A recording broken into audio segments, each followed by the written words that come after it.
ভোলা সদর উপজেলা পশ্চিম ইলিশা ইউনিয়নের বিদ্যুৎ পৃষ্ঠে মুরগি খামারের মৃত্যু হয়েছে।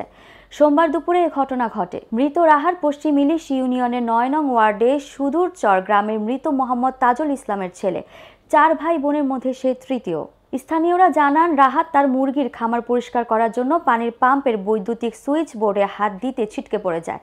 রাহাতের মা সহ আমরা তাকে ভোলা সদর হাসপাতালে নিয়ে আসি। জরুরি বিভাগের কর্তব্যরত চিকিৎসক তাকে মৃত ঘোষণা করেন। রাহাতের মামা রিপন জানান, কিছুদিন আগে এনজিও থেকে ১ লক্ষ টাকা ঋণ নিয়ে একটি মুরগির খামার করেন। পাইকারীদের কাছে মুরগি বিক্রি শেষে নতুন করে মুরগির বাচ্চা খামারে উঠাবে সেজন্য পরিষ্কার করতে গিয়ে বিদ্যুৎ পৃষ্ঠে মৃত্যুবরণ করেন। এ বিষয়ে ভোলা সদর মডেল থানার ভারপ্রাপ্ত কর্মকর্তা আবু শাহাদাত হাসনান পারভেজ বলেন, প্রাথমিকভাবে ধারণা করা যায় রাহাত বিদ্যুৎ পৃষ্ঠে মৃত্যু হয়েছে।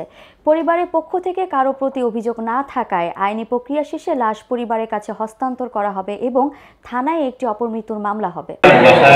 পুকুরে মোটর সেট করে তারপর আপনার নতুন ফার্ম করছে, তো মুরগি খামার করছে, মুরগি খামার করে শেষ করে কমপ্লিট করে আবার নতুন বাচ্চা ওঠানোর জন্য পরিষ্কার করতে গেছে।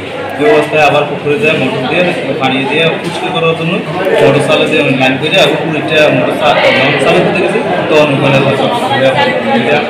ঘটনাস্থলে মৃত্যু হয়ে গেছে।